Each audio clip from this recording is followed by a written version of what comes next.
YouTubers, Mike Martins with the Mike Martins channel. Thanks for joining me, being part of the channel, liking and subscribing. Guys, I got a video and a half I want to share with you guys.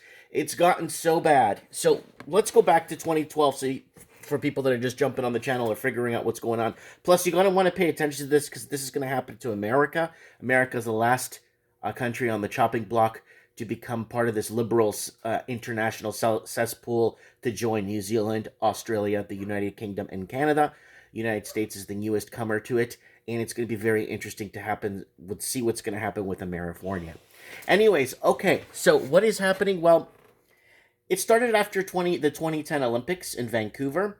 Everyone started dropping their properties like flies because the property prices, the detached home prices were already out of reach for high average wage earners were completely out of reach.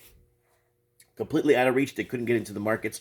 It was getting expensive, and people were just unloading their properties. And after the 2010 Olympics in Vancouver, everyone predicted that the market was going to crash. It was going to find a correction. It was going to find the floor soon. It never did. Then, a year to 2 years later, in 2013, people started having a tough time getting into semi-detached townhome units. People were being priced out. People were starting to leave the city of Vancouver. People were leaving in droves. And the price of a semi-detached was getting way out of hand. Fast forward to 2015.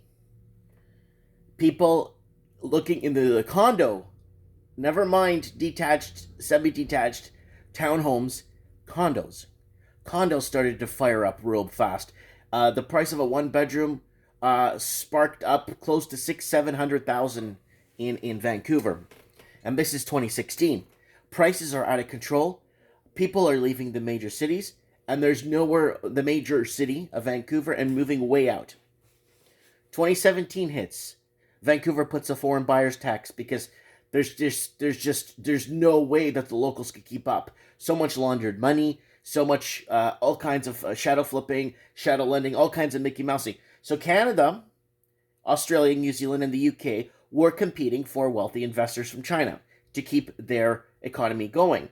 Little did the people in Canada know that the governments were, the UK and all that, were selling out their citizens that built the infrastructure to the highest bidders.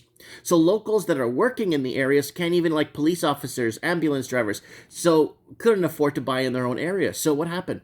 So then people started to commute 2-3 hours to work, and that was a total nightmare. So people started to work from home or moving away and starting to find more of a comfort of an affordability. 2017 hits. I leave the city. I'm like, I'm done with this, man. I sold my company, I sold everything I had, and I said, I'm done. So I moved out here. Now, the foreign buyer's tax does work for a little while because a pile of people ran to Toronto.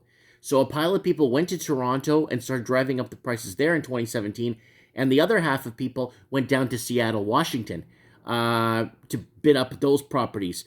And they were even printing catalogs and brochures in Mandarin for Toronto and Seattle, getting more wealthy investors to dump their money in speculation of housing, to speculate in the housing market. So the Canadian proper was getting bought out of their two major cities.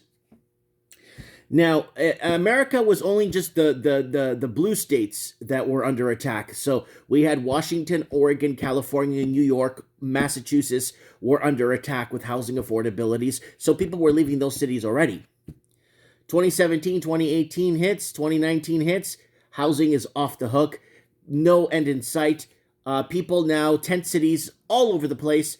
People cannot afford to live. Now, tent cities are interesting because you started to have people with degrees, college degrees, and people that worked full-time. Sometimes some people working 2 jobs living in a tent.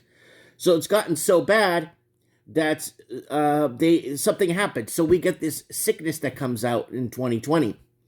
Everyone saw a correction in the housing market, a correction in everything. If anything, it did the reversal. Housing prices went up.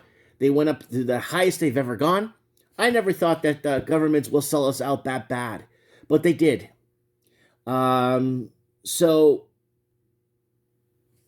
2020 hits, virus hits. Now we're in 2021. Housing is still on fire. The median house price in New Zealand, in a detached in the city center, in Auckland, is over $1 million. Sydney is over $1 million. Australia, Sydney, Australia. Melbourne is having a mass exodus of young people leaving. England has proposed that people are not allowed to travel because a lot of British people that are in debt. Okay, I've heard from somebody that lives in London. He might come on Mike in the Night because it's 3 a.m. in London. But he told me a lot of people are leaving because they owe student loans, they owe credit cards, they owe consumer cards, all kinds of stuff. So a lot of people are leaving England and fleeing to like Guatemala or Argentina, or they're just leaving. And now, if you look at last night's show, I did tons of crap in the news. The article was discussing how you will get fined $5,000 if you leave England, basically if you leave the UK. And not only that, they're clamping down on their freedom of speech, protesting, and all kinds of stuff in England. They don't want people protesting. So they're shutting that down too. So England is one country where you see a mass exodus of local British people.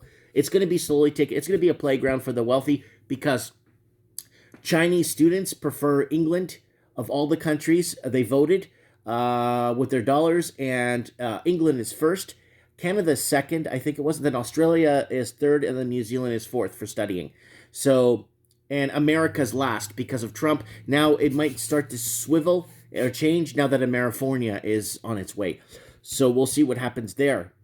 So what is happening right now? Well, things are just out of control. I don't even know where. Are we going to see defaults? Yes, but we're not going to have defaults like they did in America. It will be slow trickle of defaults. Those trickle of defaults will go into portfolios for the bank, where the bank starts buying bad mortgages and then selling the bad mortgages or the bad debt off and swapping it with swap buybacks. So the banks could lend out 10 times that amount with that fractional reserve lending that they use with bad debt. And that's going to go on for a couple of years. So people waiting on the sidelines, I remember people laughing at me when they were 16, 17 years old when I was making videos in 2010. They were laughing at me like, what a loser. Does he think housing is going to go up forever? Look, it's 2021. These people that were 17 are now 28, 29, and they're scratching their heads wondering, when does my life start? I'm out of high school. I've been out of high school for 10 years, and I'm still living with my parents. Yes, and that's going to continue to get worse. So what's happening now? Well, here it is. Bidding wars on campers. So bidding wars on campers are a major issue because it started with affordability levels out of reach for detached homes, then semi-detached, condos, and now campers. So bidding wars on campers. So let's go to the little section here. Let's see if I find it here. Here we go. An Ottawa woman was shocked to be flooded with dozens of interested buyers when she put her camper trailer on the market for $7,000. She had so many inquiries. She vetted applications and then held an open house rather than deal with multiple showings. The people that bought it said they were interested in another trailer, and there were 14 interested, and there was a bidding war. So there it is right there. People are bidding on the cheapest inventory, and the cheapest right now are camper trailers. It started from the top in 2010. Now people are bidding on camper trailers. And that is where we stand right now in this position that we're in right now. Now, Canada's very interesting because around 2017, Ireland started seeing a rare phenomenon in Ireland, in Dublin, where the city of Dublin got completely transformed in 2 years with foreign investing. Bidding wars hit in the streets. Locals completely bought out of their markets because in Ireland, the average person makes €1,000, €1,200 a month. So they're completely bought out of their own markets. They can't even afford to eat. And there's more people sleeping rough in Dublin right now. And a majority of them are children. So a lot of people think, they're homeless bums. No, it's children. It's entire families completely in a position where they can't afford to. So Dublin was seeing this. Scotland, Glasgow, all kinds of places. Edinburgh, Scotland was seeing bidding wars. This rare phenomena where homes went from €160,000 to €400,000, and that happened within a span of the year through bidding wars and people being bought out of their own markets. So Canada is very interesting because now Ottawa, Quebec, all the other places like in Canada that are like not less desirable by the youth, But they're like places that, like Newfoundland, Nova Scotia, Prince Edward Island, those places are being bought out through bidding wars right now, with people leaving mass exodusing Ontario. They're going to keep the American border closed for as long as possible to hold as many Canadians in as possible. Canadians that are skilled tradesmen, or doctors or specialized, they're just going to leave. They can't afford to live in Canada. Canada, I don't know who they're going to replace their doctors with. I don't know what's going to happen. So, and if you want to go way back, this all started in 1993 when Canada banned immigration in from Europe.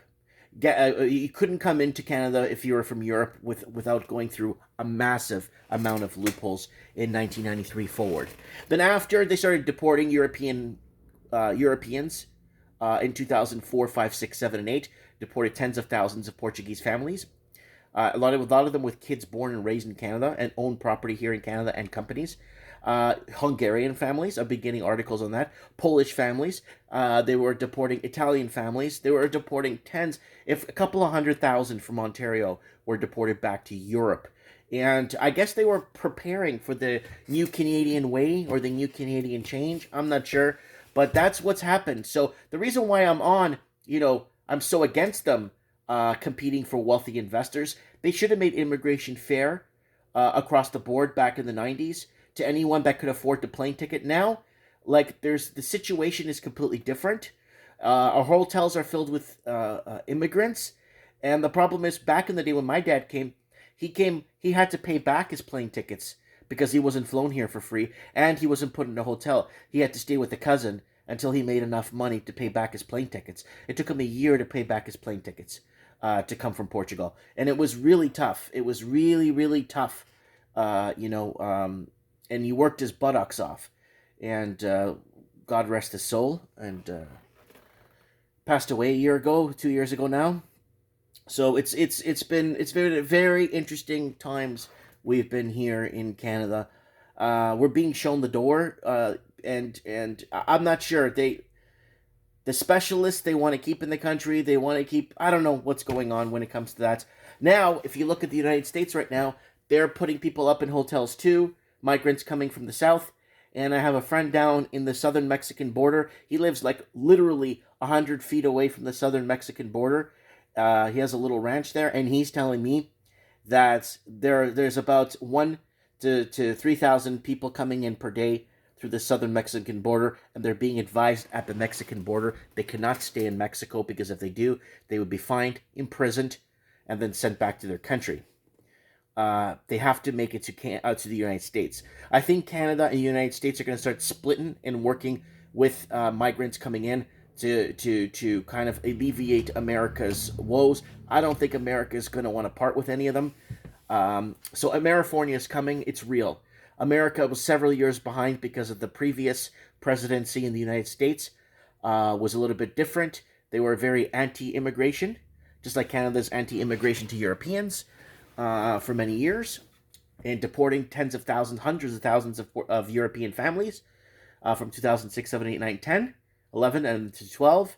So, anyways, let me know what you guys think in the comments below. I look forward to reading what you guys think. Now, campers are starting to see bidding wars. People are going to be living in random places. There's a lot of people already sleeping in vehicles in the parks in Vancouver, Burnaby, up to Surrey. There's vehicles parked on side streets. And I don't know. They're going to maybe start charging people parking permits. I don't know what's going to happen. You guys comment below. Let me know what you guys think. I look forward to reading your comments. Thank you so much.